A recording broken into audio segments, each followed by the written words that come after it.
Hi, let's change the engine mount on a 17 Explorer with a 3.5 liter. First thing you'll want to do is get a floor jack, with the wood, and put the wood between the jack and the oil pan. Ta-da! Use the jack, raise the engine.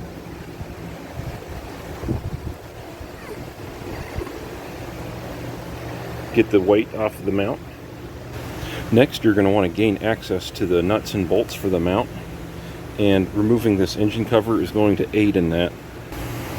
In order to remove the engine cover, take the oil cap off, get the cover routed around that, and then there's two retainers. One's right here. Go ahead and pry that up. Then this one is right here. You can pry that up as well.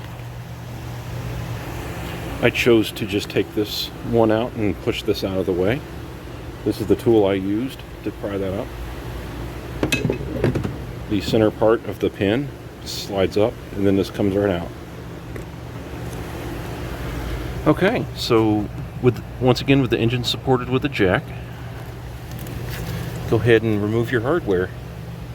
There's 3 18mm bolts right there, and there.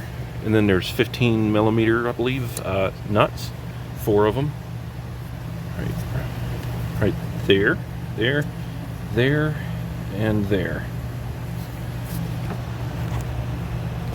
Got a longer extension with a swivel 18mm socket on the bottom.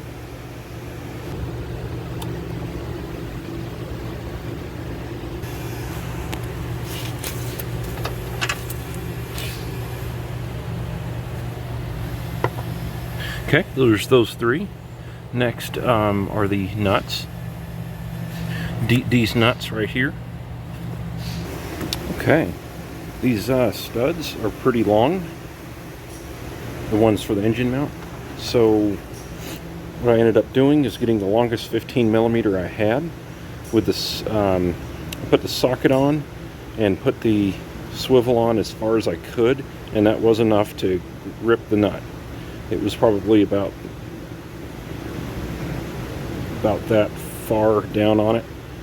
But yeah, ideally you'd have a longer, like an extra long 15mm socket for this job.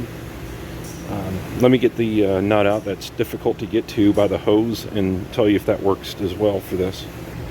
Okay, yeah, I got the socket down on there as far as I can. I pulled up to click it into the wobble extension. It popped off. You may need to use both hands to like hold the socket onto the extension and then go up and loosen it. So yeah, okay, that worked. Whoa! Just my advice would be patient with it. As you can see, it's off.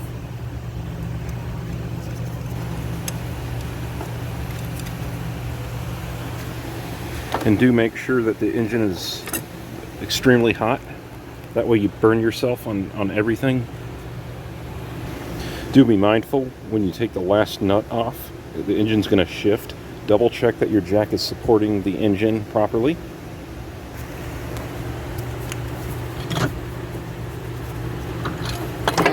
It's hot. Okay.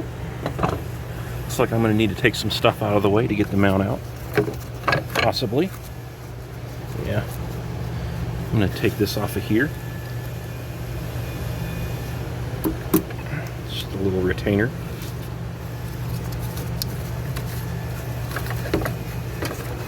That is very hot. Oh. Alright, that's mostly rubber, so it should be warm. Or cool. There you go. There's the carnage. It's leaking hydraulic fluid.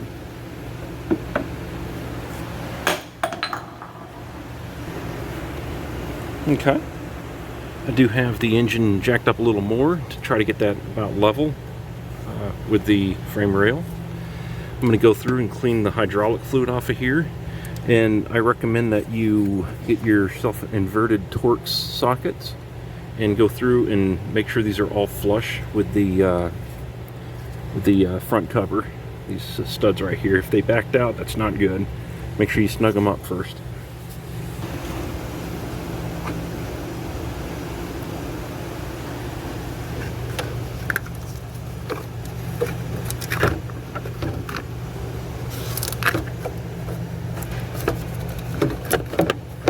Make sure you cuss a lot. Oh, be careful with this fuel line right here. Don't damage it, or you might have a fire when you're driving.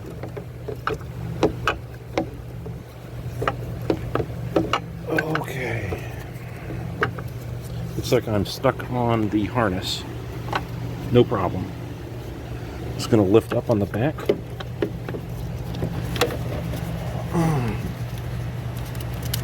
I'm sorry if that camera angle was off. Okay, I just had to use both my hands there. The workshop manual says to remove this degas bottle and set it aside, and that will help you if you have access issues. Alright, slide it down on the studs. Alright. You're going to want to jack the engine up a little bit until the mount falls down flush on the engine. Right now mine's a little uneven, but it is even on the frame rail, so I need to make sure it's even here as well.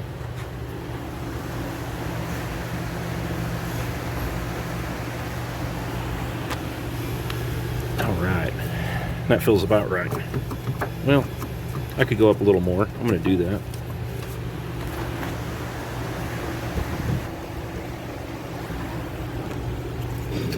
Okay, that's A1 perfect, and it's even lined up with the holes right there. So next, go ahead and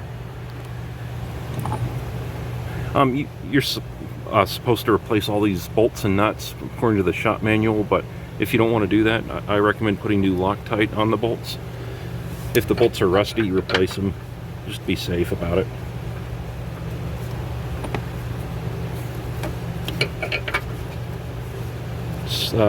Thread them by hand about 10 turns. Make sure they're in there well. These will cross thread like anything else on a car if you're not careful with it.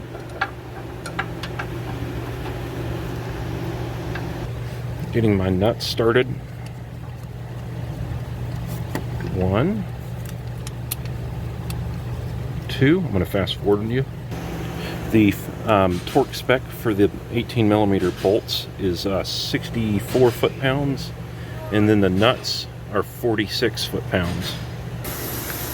The shop manual says to tighten the bolts first and then the nuts.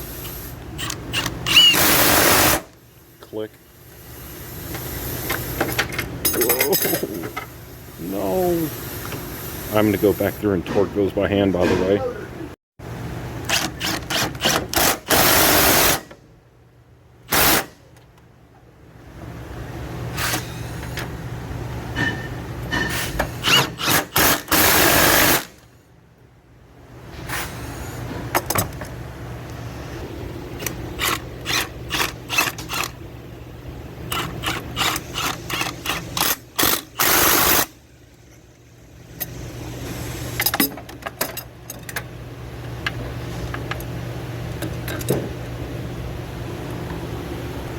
Okay, those are all tight, nuts and bolts.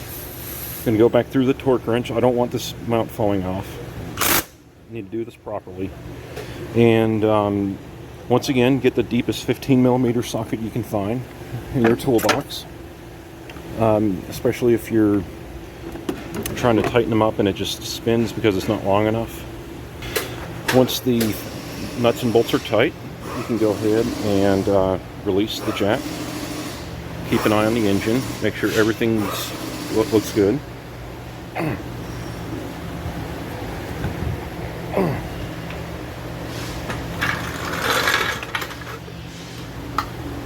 All right, your mount's installed. If you took this retainer off, put it back on. Make sure that fuel line is not leaking or damaged. Oh my goodness. Same with the coolant hose. Check for any damage or leaks. Nothing. Okay, I should be good to go. Take your shield here.